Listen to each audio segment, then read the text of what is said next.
আমি পাশ ঘুরে ঘুমাই থাকি, ওই মেয়েদেরকে মেসেজ করে, কিস করে, মানে খুব ভালো লাগে আমার এগুলো। আমি কিছু বলতে পারবো না, আমি বলি না, আমি নিজেরও কষ্ট দিই, না খেয়ে থাকি, ঠিক আছে, আমি নিজে কান্না করি, না খেয়ে থাকি, সেটাও আমার আপনার 4 নম্বর ওয়াইফ, আগে যে আপনি বিয়ে করেছেন সেগুলো উনি জানতো?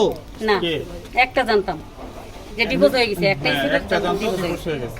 একটা জানতো ডিভোর্স হয়ে গেছে, আর বাকিগুলো যে খবর জানতো না? না, পরে ওর মার কাছ থেকে আমি সব শুনছি, ও কি কি মানে কাহিনী করে, মানে যখন আমার চোখে ধরা পড়লো যে একে একে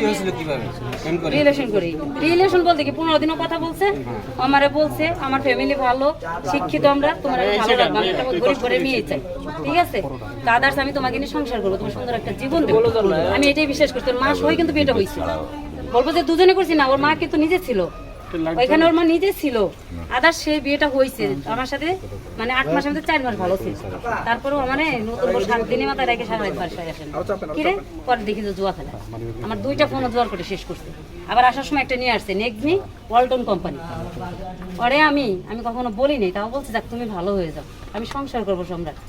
একটা মেয়ে কিন্তু সংসার করার জন্য হয়তো সংসারে মেনে আমি কোন দিক দিয়ে সংসারে মানে দেখা, তোর বাড়িতে গেছি ভোর 5টা থেকে খাটা শুরু করেছে রাত 3টা পর্যন্ত, তোকে সেবার করতে হয়েছে আমার, না এগুলো মিথ্যা বলতে পারবি? তুই নিজে মুখে বলছিস যে আমার বউ সব কাজে পারদর্শী, 10 জনের কাছে একা করে, তাহলে কেন তুই আমার ডিভোর্স দিন? আমার প্রশ্নই একটাই, আপনাকে সে ডিভোর্স দিয়ে এদিকে তাকান না, তুই আমাকে ডিভোর্স কেন দিলি? আমার এইভাবে ফালাই রাখছিলি রাখতি?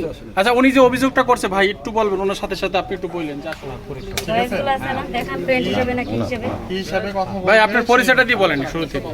পরিচয় হচ্ছে নাম হচ্ছে নূর নবী, ঠিক আছে? ডাক নামে সবাই সম্রাট চেনে, ওর এলাকায় সম্রাট। এই এলাকা বাড়ি কোথায় একটু পরিচয়টা ফরিদপুর। ওনার সাথে আপনার কিভাবে আপনি কি করেন?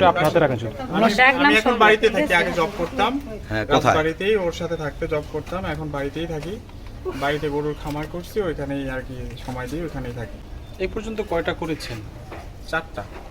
চারটা কি আছে রানিং? না না না, এর অভিযোগ করছে 7 থেকে 8টা করছেন আপনি। হ্যাঁ, আমি 8 নম্বরে 7 আছি। থেকে 8টা। এখন যদি মনে করেন যে ওইভাবে বলা হয়, ঠিক আছে, তাহলে তো একজনের উপর এরকম ভাবে বললে হবে না, এটা তো প্রুফের দরকার আছে।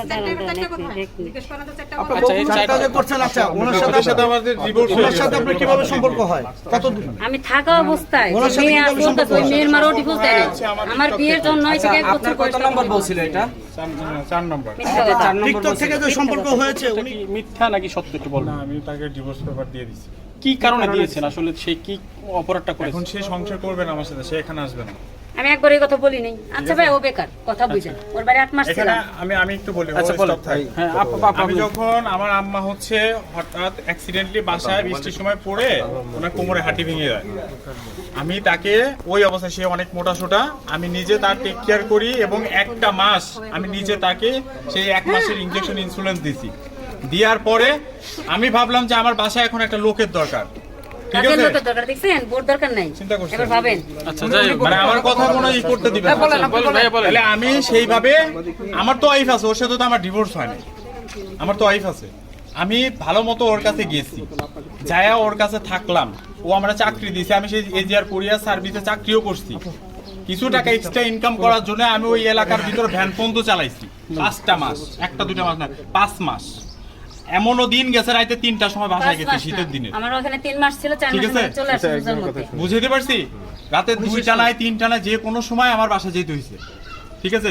এখন আপনি বলেন, আমি যেহেতু চাকরি করতে আসছি মানে কি ওরে নিতে আইছি, ওরে নেওয়ার জন্য আচ্ছা, ওর আসছি, বাবা একটা বার আমার সাথে কথা বলে ঠিক আছে? না, আপনারা বলেন। আমি বলি যে ওকে নেওয়ার জন্যই তো আমি আসছি রে ভাই, আমার মারে এই অবস্থায় ফেলায় আমি ওরে নেওয়ার জন্য আসছি, যেহেতু ওর সাথেই হয় নাই, ওরা আমি 1000বার বুঝেছি। এখন আপনাদের কাছে বলি, ও লাস্টের 1 মাসে 3টা ফোন কিনছে কিস্তির মাধ্যমে, আমার ফোনটা চেক করে দেখেন, বিগত 3 দিন ধরে অপ্পো শোরুমের থেকে আমারে ফোন দেয় যে আপনার কিস্তির লোনের ডেট এক্সপায়ার হয়ে গেছে, আপনারা লোন কেন পরিশোধ করেন না, আমার ফোনটা চেক করে দেখেন। বুঝতে পারছি? তাহলে এই জিনিসটা আমি নিজেও টাকা দিছি, আমার ভোটার আইডি কার্ডও দিয়ে আমার দিছি, গেল কালকে এটা কিস্তির ডেট গেছে, বুঝতে পারছি? আমি টাকা দেবো আজকে। এখন বড় ভাই, আমি